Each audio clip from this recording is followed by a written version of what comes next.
spend 90% of your time fighting a battle that cannot be won. You pull weeds that return tomorrow. You pour water into soil that cannot hold it. You buy fertilizers to replace nutrients that should have never left. Modern agriculture and even traditional gardening are designed around the concept of maximum extraction through maximum effort. We have been taught that a clean, bare patch of earth is the sign of a hard worker. In reality, it is the sign of an energy leak. Every hour you spend tilling, spraying, and weeding is a confession that your system is failing. Nature does not labor, yet it produces abundance. It does not use a shovel, yet it builds topsoil. It does not use chemicals, yet it maintains health. The shovel is not a tool of progress. It is an instrument of debt. You are borrowing from the future of your soil to pay for a temporary harvest. There is a way to stop this cycle of exhaustion. In 1974, a young graduate student in Tasmania walked into the woods with a vision that would change the way we perceive the earth. His name was David Holmgren. While his collaborator, Bill Mollison, was the charismatic storyteller and the face of the movement, Holmgren was the architect. He was the strategist who looked at the landscape not as a collection of plants, but as an integrated energy system. Together, they published Permaculture 1. But while others focused on the techniques of growing food, Holmgren focused on the ethics of living. He spent decades on his property Meliadora, transforming a degraded 2-hectare plot of clay and weeds into a world-renowned food forest. He didn't do this through brute force. He did it through design. He proved that a single household could produce more food with less work by simply aligning itself with the flow of nature rather than resisting it. This is not a legend of a mystical past. It is a documented record of biological efficiency. The system you have been sold is built on the logic of the factory. In a factory, you bring in raw materials. You use energy to process them, and you ship out a product. If the energy stops, the production stops. Modern gardening follows this linear path. You bring in compost, you bring in seeds, you bring in water, and you bring in your own physical labor. At the end of the season, you remove the crop and leave the soil exhausted. This is a high-entropy system. It dissipates energy. Who benefits from this? The industries that sell you the inputs. The companies that sell you the machinery. The system is designed to keep you dependent on external resources. Holmgren realized that true independence comes from creating a closed-loop system, a system where the output of one element becomes the input for another. If you have a problem with snails, the solution is not poison. The problem is a lack of ducks. The ducks eat the snails, fertilize the soil, and provide eggs. The cycle is closed. The energy is retained. To achieve this, we must move from the role of the laborer to the role of the designer. Holmgren established 12 principles that act as a framework for this transition. We begin with the first module, observation and energy capture. Principle 1 is to observe and interact. Most people begin a garden by digging. This is a mistake. You must spend a full cycle of seasons, 1 year, observing the land before you make a permanent change. Where does the frost linger in the morning? Where does the water pool during a heavy rain? Which way does the wind blow in midwinter? If you plant a fruit tree in a frost pocket, you will spend years trying to save it. If you observe first, you place the tree where it naturally thrives. This costs 0 energy and yields 100% more result. Principle 2 is to catch and store energy. We think of energy as electricity or fuel. In a biological system, energy is sunlight, water, and biomass. Every drop of rain that runs off your property is a lost opportunity. Every leaf that blows away is lost fertility. We use swales, level trenches dug on the contour of the land, to catch rainwater. Instead of running away and causing erosion, the water stays in the trench and seeps slowly into the ground, recharging the water table. We use mulch to cover the soil. This prevents the sun from baking the earth and allows the soil to hold moisture like a sponge. We use trees to catch sunlight and turn it into wood and fruit.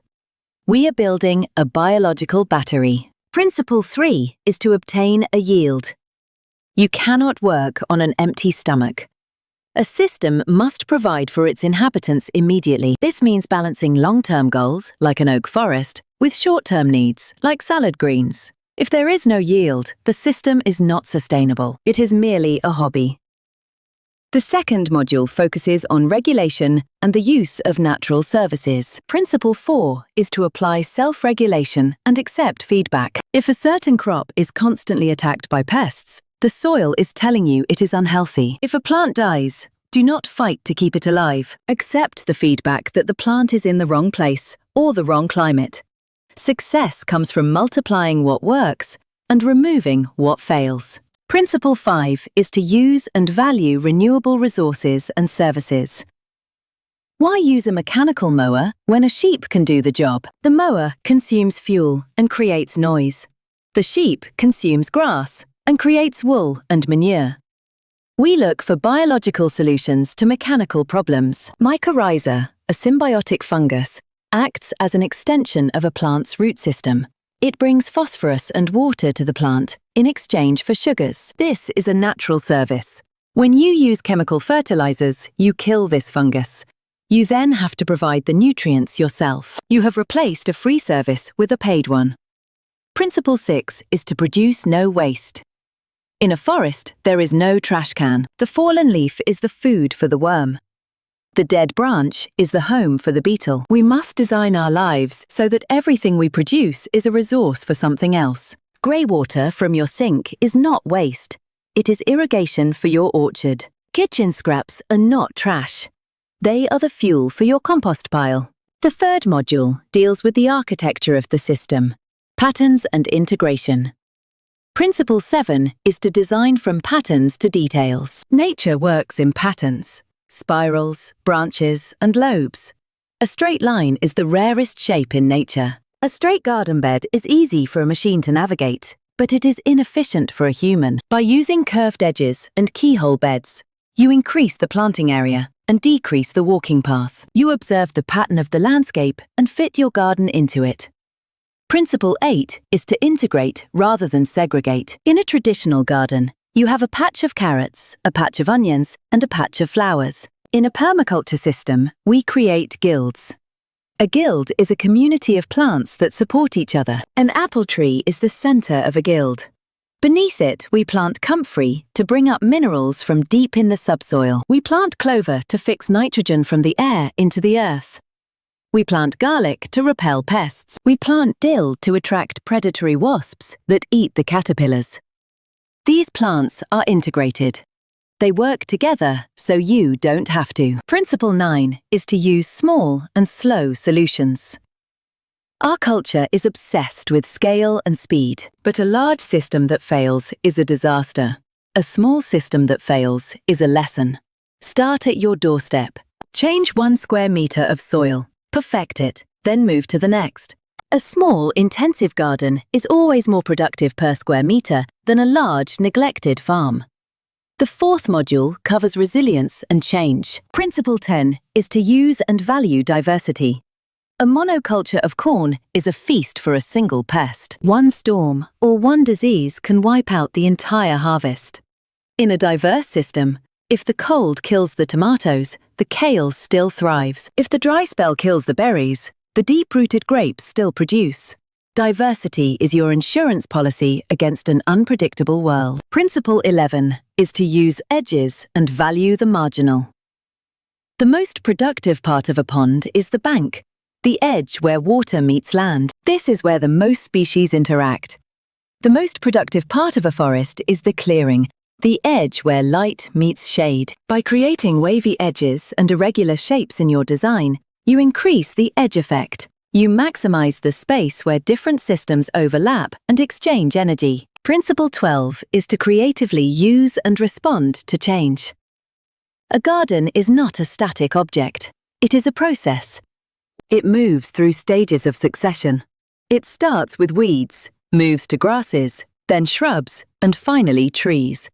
Do not fight succession. Use it. Plant your fruit trees among the shrubs. Let the weeds build the initial biomass. As the canopy closes, the weeds will naturally disappear. You are not a commander forcing the land into a shape. You are a navigator, steering the natural flow of the ecosystem. Let us look at the economics and the results. In a conventional system, The ratio of energy put in to food taken out is often 10:1. It takes 10 calories of fuel, fertilizer, and labor to produce 1 calorie of food. This is an ecological deficit. In a system designed according to Holmgren's principles, this ratio is reversed. After the initial establishment phase, which takes about 3 years, the system begins to move toward a state of permanent culture. In the first year, you invest labor in earthworks and planting. You might see a modest return. By year 3, the perennial plants have established their root systems. The soil biology has shifted from bacterial dominance to fungal dominance. The mulch has started to turn into rich, dark humus. Your need for irrigation drops by 60 to 80% because the soil is now a sponge. Your need for weeding drops by 90% because the ground is covered. By year 5, you reach a tipping point. The system produces a surplus. You have more fruit, nuts, and greens than you can consume. The work shifts from maintenance to harvesting. On his property, Meliadora, Holmgren showed that a household could provide a significant portion of its caloric and medicinal needs from a very small area, while actually improving the health of the local ecosystem. This is not just about food. It is about time. If you spend 4 hours a week on a well-designed food forest, instead of 40 hours a week on a conventional farm, you have gained 36 hours of freedom. That is the ultimate profit. The financial benefit is also clear. You stop buying nitrogen. You stop buying pesticides. You stop buying seeds as you begin to save your own, which are now adapted to your specific microclimate. Your food is more nutrient-dense because it is grown in living soil, not in a sterile medium supported by chemicals. This leads to lower long-term healthcare costs. You are not just growing plants, you are growing a resilient lifestyle. This approach is a departure from the doomsday mindset. It is not about surviving a catastrophe. It is about thriving in a world of declining energy. Holmgren speaks of energy descent. He argues that the era of cheap, abundant fossil fuels is ending. The industrial model of agriculture will become increasingly expensive and eventually impossible. Those who have built biological systems will be the ones who remain stable. They will be the ones who possess the knowledge of how to live within the cycles of the sun and the rain. This is a philosophy of stewardship. It asks us to take responsibility for our own existence and that of our children. We are currently living as if we are the last generation. We consume the topsoil as if it were a mine. We pollute the water as if it were a sewer. Holmgren's principles demand a shift in ethics. Care for the earth.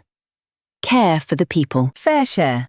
The redistribution of surplus to the first 2 ethics. When you plant a tree, you are making a statement of faith in the future. When you build soil, you are leaving a legacy that will feed people long after you are gone. This is the difference between a consumer and a producer. A consumer uses and discards. A producer observes, interacts, and builds. Your call to action is not to buy a tractor or 1,000 acres of land. Your call to action is to go outside today and look at the way the water moves across your yard. Find one spot where energy is leaking. Perhaps a pile of leaves being sent to the landfill, or a patch of bare ground being baked by the sun. Close that loop. Cover that soil. Plant one thing that serves 3 purposes. Stop digging. Start designing. The earth is ready to do the work for you.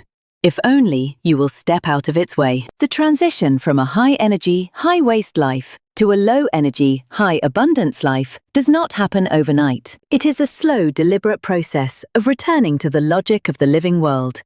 It requires a quiet mind and a sharp eye. It requires the courage to be lazy in the eyes of those who value struggle over results. David Holmgren taught us that the most powerful tool we have is not the machine, but the mind. We can design our way out of the crisis. We can create systems that are so efficient they feel like magic to the uninitiated. But there is no magic here. There is only biology. There is only the sun hitting the leaf. There is only the root meeting the fungus. There is only the rain meeting the mulch. The seasons will continue to turn, regardless of our economic systems. The sun will rise and the rain will fall. You have a choice. You can continue to fight against these cycles, exhausting yourself and your land.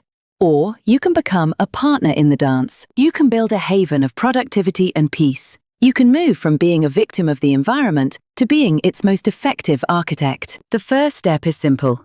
Walk onto your land. Stand still. And for the first time, truly observe. The ground beneath your feet is not dirt. It is a living community waiting for your cooperation. It does not need your shovel. It needs your wisdom. It does not need your chemicals.